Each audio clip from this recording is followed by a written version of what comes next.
Oui, pour moi, ça peut être utilisé sur toutes les phases du projet, notamment en tant qu'outil, à la fois pour garantir de conserver l'ensemble des informations, mais aussi d'utiliser sur certains rapports comme table de matière qui permettent visuellement d'accéder très rapidement aux informations dont chacun a besoin.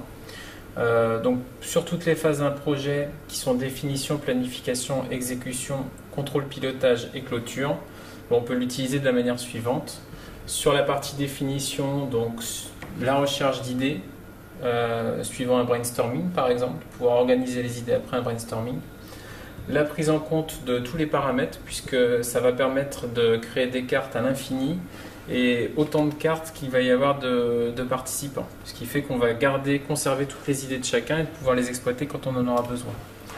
En termes de planification, on peut l'utiliser en amont du WBS de manière à récupérer toutes les informations et visualiser ce que ça va générer comme tâche pour ensuite l'associer aux pertes et associer du coup chaque élément ou chaque idée ou chaque tâche à un nom de tâche, une durée, un coût et tous les paramètres qu'on va vouloir mettre sur les tâches. Sur la partie exécution, en management visuel, ça s'utilise beaucoup parce que ça va permettre de communiquer soit avec des personnes qui ont des cultures différentes sur des projets qui sont à l'international, soit avec des personnes qui ne parlent pas les mêmes langues, avec un code qui sera toujours le même. Sur la partie contrôle et pilotage, ça va être un repère qualité puisqu'on aura les maps précédentes, on va pouvoir les reprendre régulièrement, visualiser la qualité qui était attendue en partie définition et continuer à observer comment on peut garantir la qualité jusqu'au bout du projet. On peut aussi s'en servir pour répondre à tout le CDC, c'est-à-dire reprendre la carte spécifique au CDC et revisualiser tous les paramètres de manière à pouvoir contrôler en permanence. Sur la partie clôture, qui est la plus importante en tout cas pour les projets d'avenir, ça va permettre de garantir les livrables, c'est-à-dire revenir toujours pareil à la map de définition en se disant tiens, qu'est-ce qu'on attendait, qu'est-ce qu'on devait produire, est-ce qu'on l'a bien produit ou qu'est-ce qu'on doit produire encore. Et surtout pour les projets à venir, capitaliser les savoirs et les apprentissages parce que ça va nous permettre d'archiver et d'avoir un mode universel de relecture par d'autres personnes qui viendraient sur le projet ou d'autres ressources humaines qui viendront dans le temps.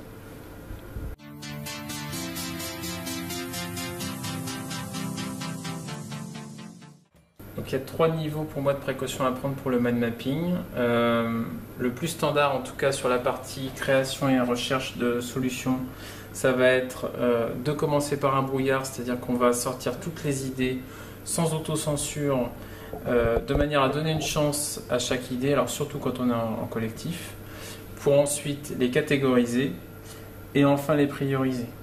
Sachant qu'à chaque fois qu'on va créer une map, pour permettre au cerveau de chacun de développer encore ou de pousser encore plus loin le sujet, on laissera toujours une branche vide parce que le cerveau n'aime pas le vide et il va toujours avoir besoin de trouver une nouvelle idée à raccrocher. Donc ça c'est pour la première chose. La deuxième qui est assez connue pour le mind mapping, c'est la charte graphique.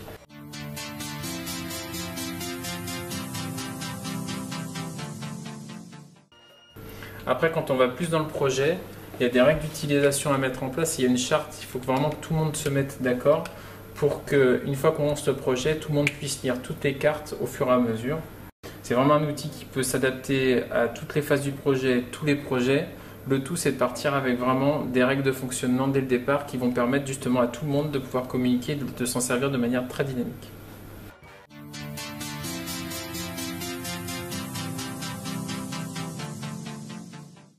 Donc pour moi, le mind mapping en gestion du temps, c'est un outil qui est vraiment très performant. Il est efficace, il est rapide d'accès. Et depuis le début de la vidéo, il y a pas mal de choses que vous avez dû mémoriser parce que ça a été soit dessiné, soit commenté en même temps. Ça permet aussi de répondre à toutes les demandes, c'est-à-dire soit on est formateur, on le fait sur un tableau, soit on a besoin plutôt de papier, dans ce cas-là on va le faire sur des ramètres de papier, feuille par feuille. Ou alors on va utiliser des outils informatiques, donc soit sur le web, soit directement installé sur ordinateur. Cet outil-là, pour vous donner 2 exemples, on peut l'utiliser en réunion. Pour une réunion X ou Y, on va réaliser un ordre du jour avec des points, inviter des personnes, donc avec la date, l'heure, le lieu et la durée effectivement de la réunion.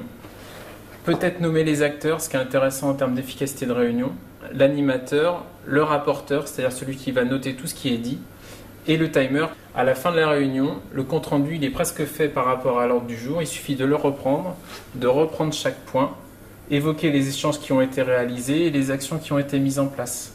S'il y a d'autres points qui se sont rajoutés, on peut les rajouter là-dessus. C'est un très bon outil même en soi pour retranscrire une réunion. Enfin, pour l'organisation du temps, ça peut se faire au mois, avec chaque mois, à la semaine, de la semaine 1 à la 52, par jour, lundi, mardi jusqu'à dimanche, ou à la journée, c'est-à-dire qu'en gestion du temps, on peut se dire, tiens, ce matin, qu'est-ce que je fais, combien de temps ça va me prendre, et cet après-midi, qu'est-ce que je dois faire, combien de temps ça me prendra. Voilà, pour moi, c'est vraiment un outil qui s'adapte à toutes les situations, toutes les personnes, et qui peut être vraiment un appui au quotidien dans la gestion de projet, ou pour n'importe quel métier qui a besoin effectivement de hiérarchiser les choses au fur et à mesure.